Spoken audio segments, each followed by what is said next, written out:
Simulan natin ang ating pagdiriwang sa ngalan ng Ama at ng Anak at ng Espiritu Santo. Amen. Sumainyo ang Panginoon. At sumainyo rin. Mga kapatid, hilingin natin sa ating pagdiriwang na nawa manatili tayong nananalig kay Jesus kahit nasa gitna ng mga pagsubok at unos sa ating buhay.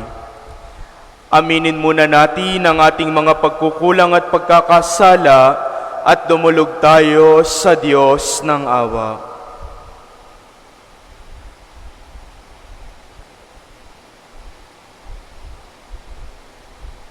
Panginoong Hesus, Ikaw ang daan patungo sa Ama. Panginoon, kaawaan mo kami. Panginoon, kaawaan mo kami. Kristo Hesus, Ikaw ang katotohanan ng aming buhay. Kristo, kaawaan mo kami. Kristo, kaawaan mo kami. Panginoong Hesus, Ikaw ang buhay na walang hanggan. Panginoon, kaawaan mo kami. Panginoon, kaawaan mo kami. Kaawa nawa tayo ng makapangyarihang Diyos, patawarin tayo sa ating mga kasalanan at patnubayan tayo sa buhay na walang hanggan. Amen. Manalangin tayo.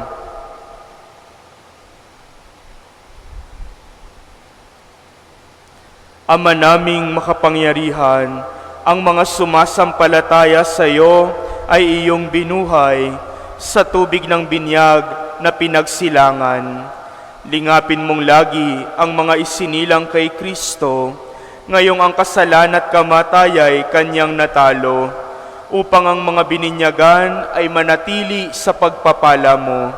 Sa pamamagitan niya, kasama ng Espiritu Santo, magpasawalang hanggan. Amen.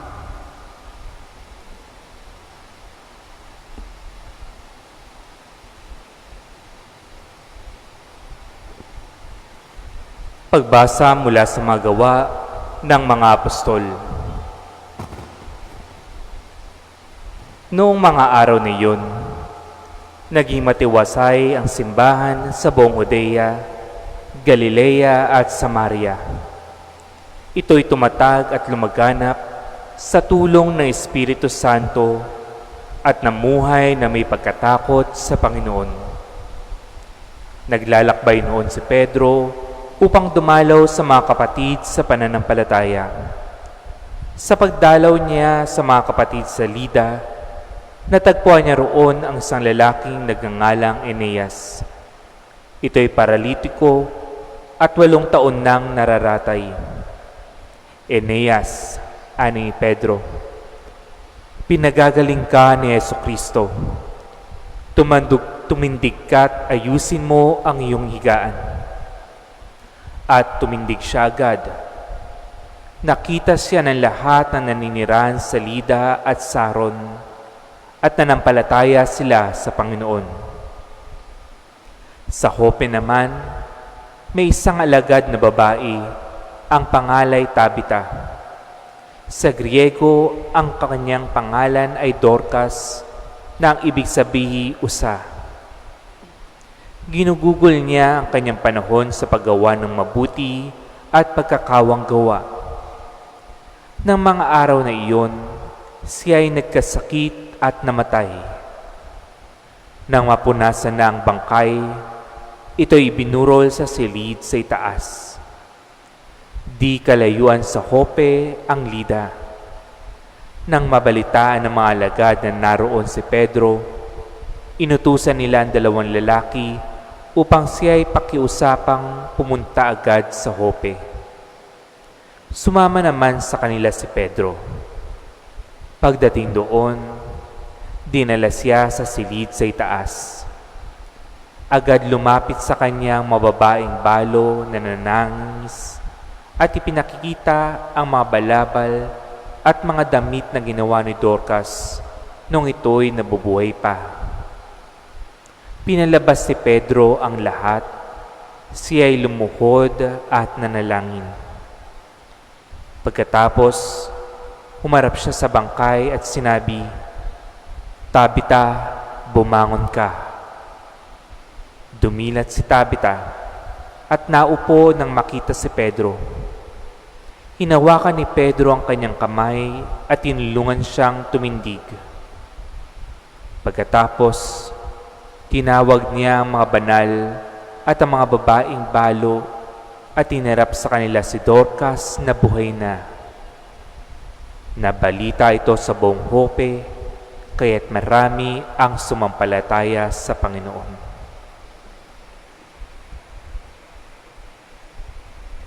Ang salita ng Diyos. Salamat sa Diyos. Sa lahat ng iyong kaloob, anong aking ihandog? Sa lahat ng iyong kaloob, anong aking ihahandog? Sa Diyos ko't Panginoon, anong aking ihandog? Sa lahat ng kabutihan na sa akin ay kaloob. Ang handog ko sa dambana ay inumin na masarap bilang aking pagkilala sa ginawang pagliligtas. Sa lahat ng iyong kaloob, anong aking ihahandog? Sa tuwinang magtitipon ang lahat ng kanyang hirang, ang anumang pangako ko ay doon ko ibibigay. Masakit sa kalooban ng poon kung may papanaw, kahit ito'y iisa, labis siyang magdaramdam. Sa lahat ng iyong kaloob, anong aking ihahandog? Panginoon, naririto ang iyong abang lingkod. Katulad ng aking ina, maglilingkod akong lubos. Yamang ako iniligtas, kinalinga at tinubos. Ako ngayoy maghahandog ng haing pasasalamat. Ang handog kong panalangin sa iyo ko ilalagak. Sa lahat ng iyong kaloob, anong aking ihahandog?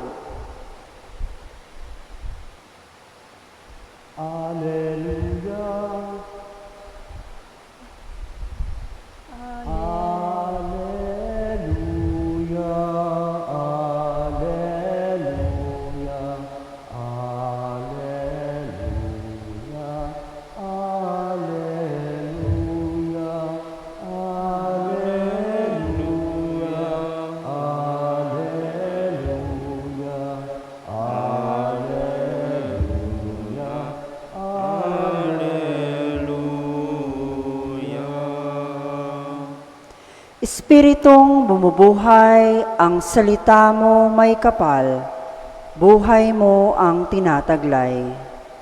Alleluia, alleluia, alleluia, alleluia, alleluia, alleluia,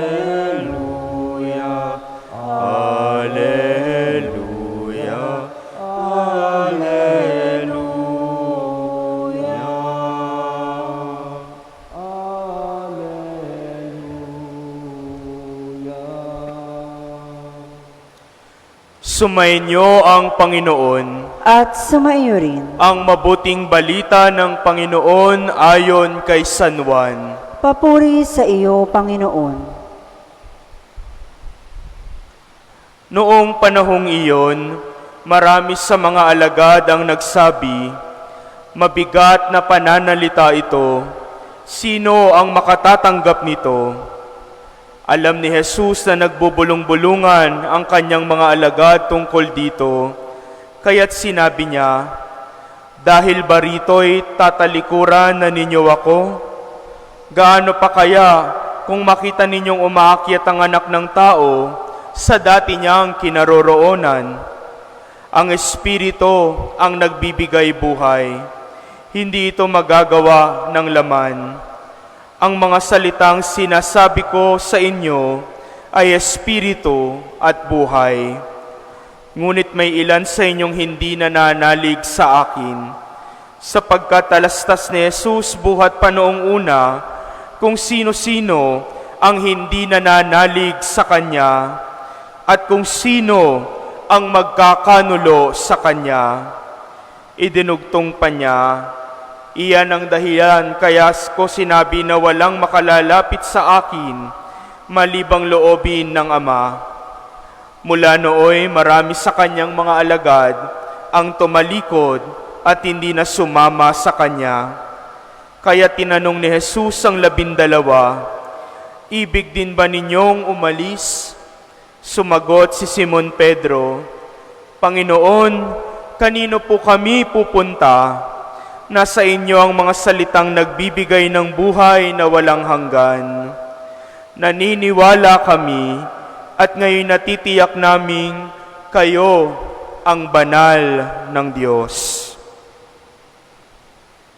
Mga kapatid, ang mabuting balita ng ating kaligtasan. Pinupuri ka namin, Panginoong Hesukristo.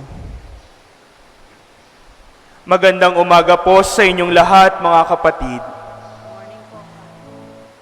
Sa ating unang pagbasa, patuloy po nating naririnig ang pagpapahayag ng mabuting balita ng kaligtasan na sa pamamagitan ng mga alagad.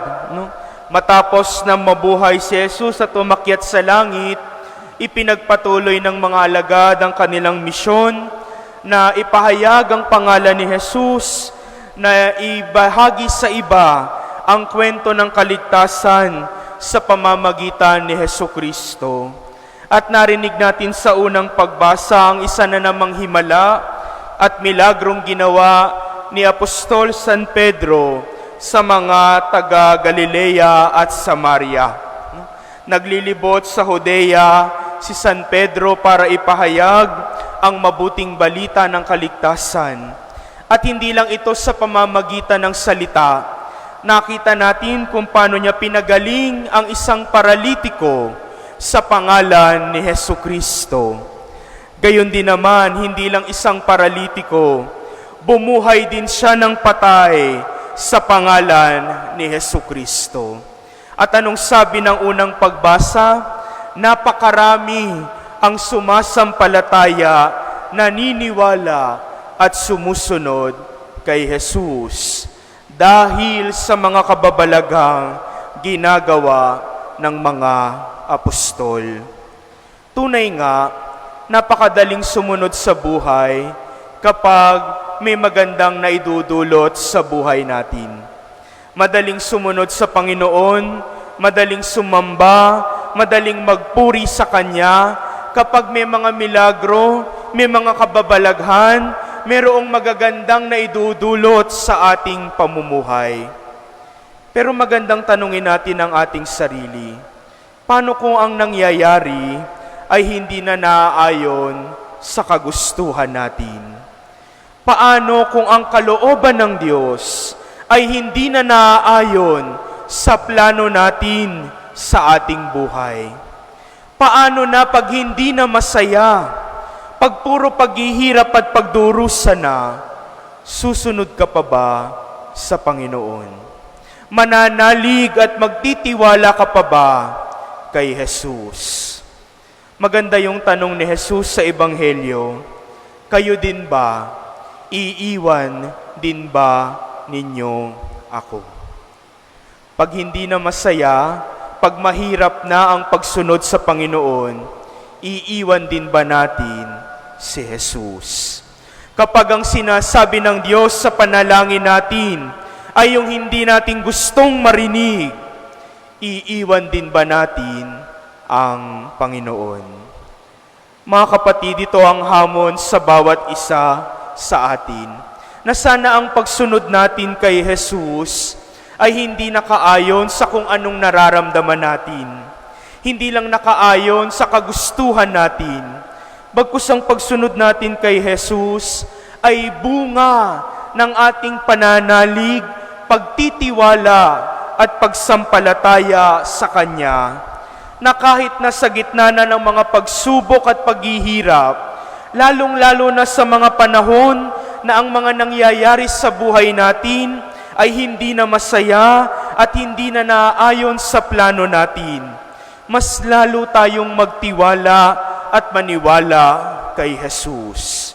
Sapagkat tanging sa pagkapit lamang sa Kanya, sa pagsunod sa Kanya ng matapat, natin matatamasa ang pangako ng buhay na walang hanggan.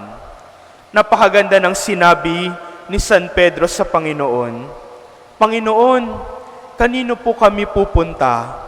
Nasa inyo ang mga salitang nagbibigay ng buhay na walang hanggan. Sana ito rin ang masabi natin sa Panginoon, lalong-lalo na sa mga panahon na wala na tayong makapitan, wala na tayong masandalan. Kumapit tayo sa Diyos. Panginoon, saan kami pupunta? Nasa iyo ang buhay na walang hanggan. Amen.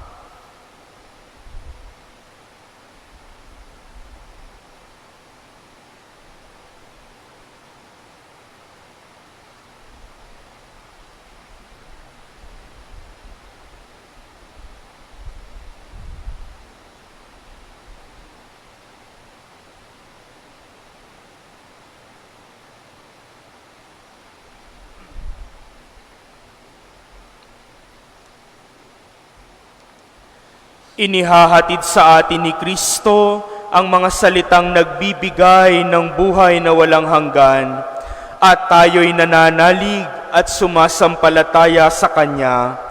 Bunga ng pagtitiwalang ito, may pagtitiwala din tayong sumamo sa ating Ama sa Langit, na diringgin niya ang panalangin nating Kanyang mga anak. Ang ating itutugon, Panginoon, dinggin mo ang aming panalangin. Panginoon, dinggin mo ang aming panalangin. Ang mga pinuno ng simbahan naway sumunod sa Panginoon ng buong puso, isip at lakas. Manalangin tayo sa Panginoon. Panginoon, dinggin mo ang aming panalangin. Ang mga pinuno ng mga bansang nagdaranas ng kaguluhan, naway walang patid na magsikap na makapaghatid ng kapayapaan at katarungan sa kanilang mga bansa. Manalangin tayo sa Panginoon. Panginoon, dinggin mo ang aming panalangin. Atin nawang maunawaan na ibinibigay ng Diyos ang pinakadakilang katunayan ng Kanyang pag-ibig sa nananatiling presensya ng banal na sakramento. Manalangin tayo sa Panginoon. Panginoon, dinggin mo ang aming panalangin. Ang mga may sakit at nagdurusa sa matagal ng karamdaman, naway magkaroon ng kapayapaan ng damdamin na dulot na nagbibigay ginhawang mga salita ni Kristo. Manalangin tayo sa Panginoon. Panginoon, dinggin mo ang aming panalangin. Ang mga namayapa naway matamasa ng walang hanggang kapayapaan kay Kristo. Manalangin tayo sa Panginoon. Panginoon, dinggin mo ang aming panalangin. Tahimik nating idalangin sa Diyos ang ating mga sariling kahilingan, habang inaalala natin yung mga taong pinangakuan natin ng dasal, gayon din ang mga intensyon na iniaalay sa misang ito.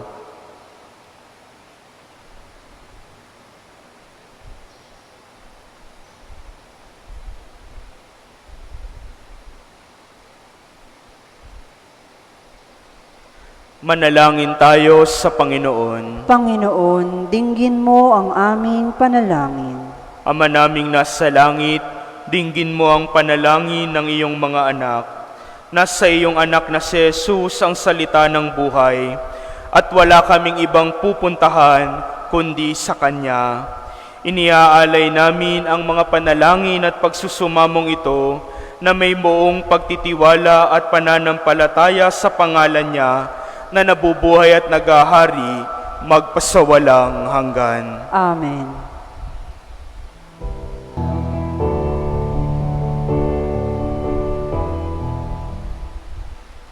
Manalangin kayo mga kapatid, upang itong ating paghahain ay kalugdan ng Diyos samang makapangyarihan. Tanggapin nawa ng Panginoon itong paghahain sa iyong mga kamay, sa kapurihan niya at karangalan, sa ating kapakinabangan, at sa buong sambayanan niyang banal. Ama naming lumikha, tanggapin mo at kalugdan ng mga alay ng iyong angkan, upang sa tulong ng iyong paglingap at pagsubaybay, ang bigay mo sa aming puhunan ay hindi masayang, kundi tumubo pa ng mga kaloob mong walang katapusan, sa pamamagitan ni Jesucristo, kasama ng Espiritu Santo, magpasawalang hanggan. Amen. Sumainyo ang Panginoon. At sumainyo rin. Itaas sa Diyos ang inyong puso at diwa. Itinaas na namin sa Panginoon. Pasalamatan natin ang Panginoong ating Diyos. Marapat na siya ay pasalamatan. Ama naming makapangyarihan, tunay ngang marapat na ikaw ay aming pasalamatan. Ngayong ipinagdiriwang ang paghahain ng Mesiyas, ang maamong tupa na tumubos sa aming lahat. Naghahaing walang humpay ang anak mong minamahal upang magkasalo-salo ang tanan sa piging ng iyong buhay. Hindi na mamamatay ang inihain sa krus. Ang sa krus ipinakoy, buhay lagi bilang handog. Kaya kaisa ng mga anghel na nagsisiyawit ng papuri sa iyo, nang walang humpay sa kalangitan, kami nagbubunyi sa iyong kadakilaan.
Ama naming banal, ikaw ang bukal ng tanang kabanalan, kaya't sa pamamagitan ng iyong Espiritu, gawin mong banal ang mga kaloob na ito, upang para sa amin maging katawan at dugo ng aming Panginoong Hesukristo.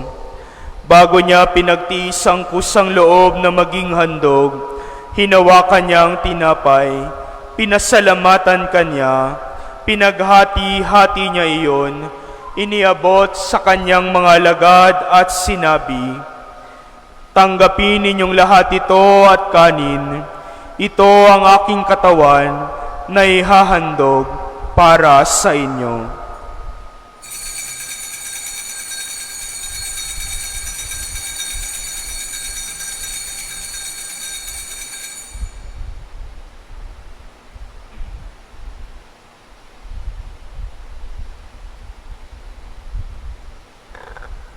Gayon din naman nung matapos ang hapunan, hinawakan niya ang kalis, muli kanyang pinasalamatan, iniabot niya ang kalis sa kanyang mga alagad at sinabi, "Tanggapin ninyong lahat ito at inumin, ito ang kalis ng aking dugo, ng bago at walang hanggang tipan, ang aking dugo na ibubuhos para sa inyo at para sa lahat, sa ikapagpapatawad ng mga kasalanan.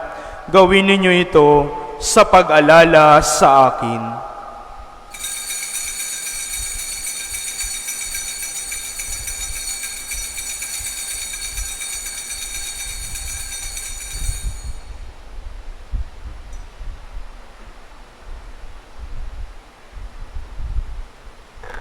Ang misteryo ng pananampalataya.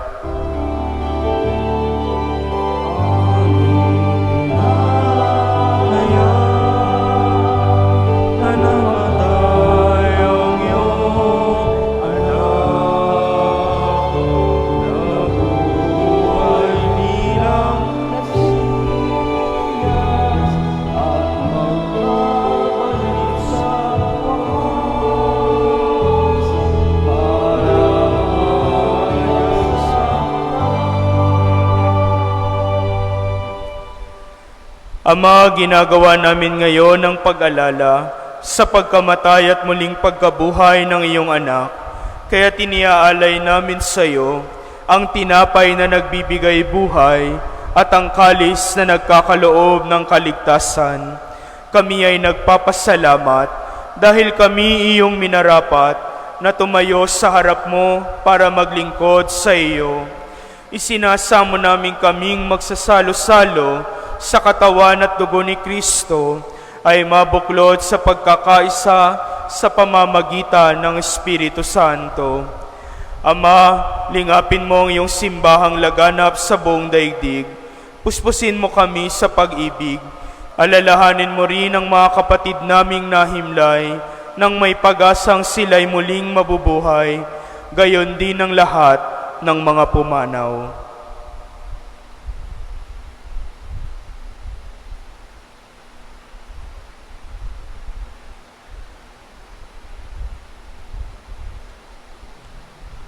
Kaawaan mo sila at patuloyin sa iyong kaliwanagan.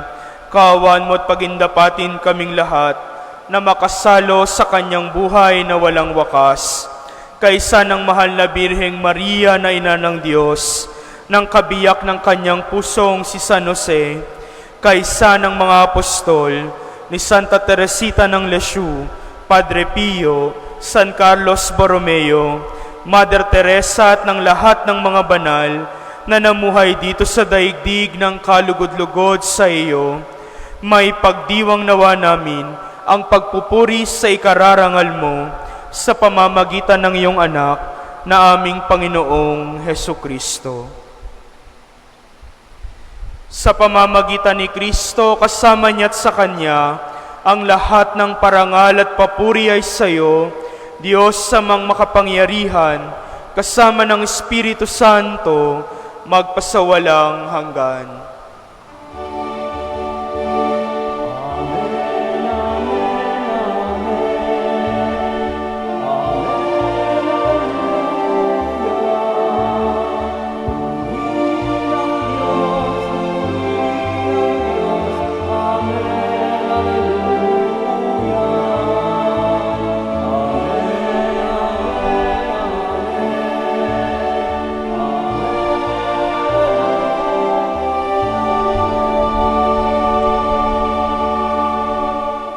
Ngayon, sama-sama nating dasalin ang panalangin ng mga anak ng Diyos.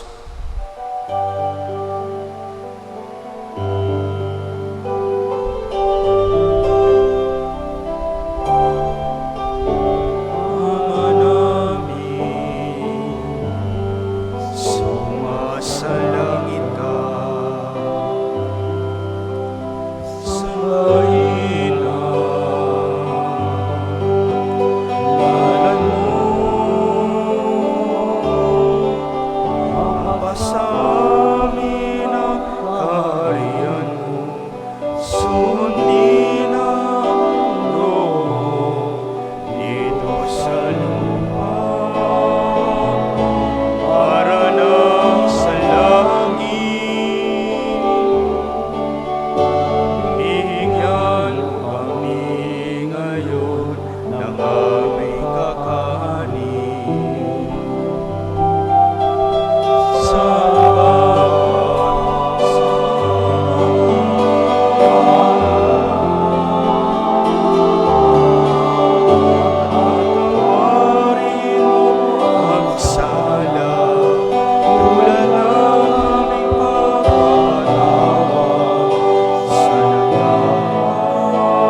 Hinihiling namin kami, Diyos, sa lahat ng masama, pagkalooban ng kapayapaan araw-araw, iligtas sa kasalanan at ilayo sa lahat ng kapahamakan, samantalang aming pinananabikan ang dakilang araw ng pagpapahayag ng tagapagligtas naming si Hesu Kristo. Sapagkat iyo ang kaharian at ang kapangyarihan at ang kapurihan, magpakailanman. Amen.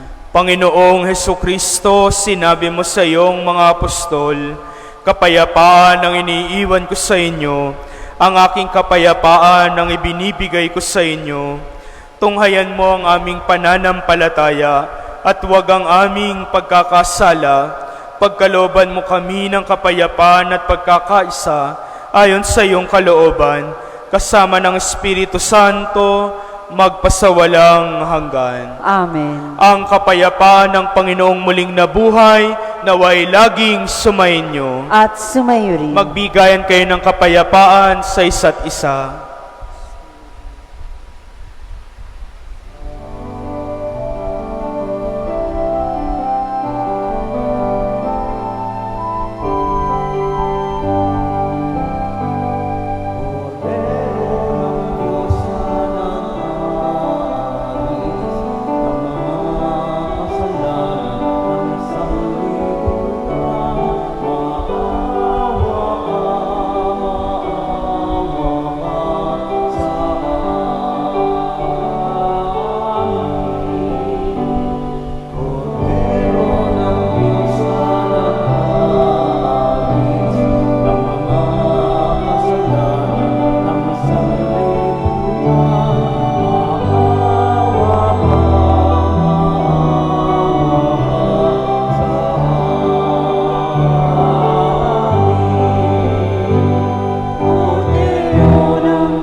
Narito si Jesu Kristo, ang Kordero ng Diyos. Siya ang nag-aalis ng mga kasalanan ng sanlibutan. Mapalad tayong inaanyayahan sa kanyang piging. Panginoon, hindi ako karapat-dapat na magpatuloy sa iyo, ngunit sa isang salita mo lamang ay gagaling na ako.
Manalangin tayo.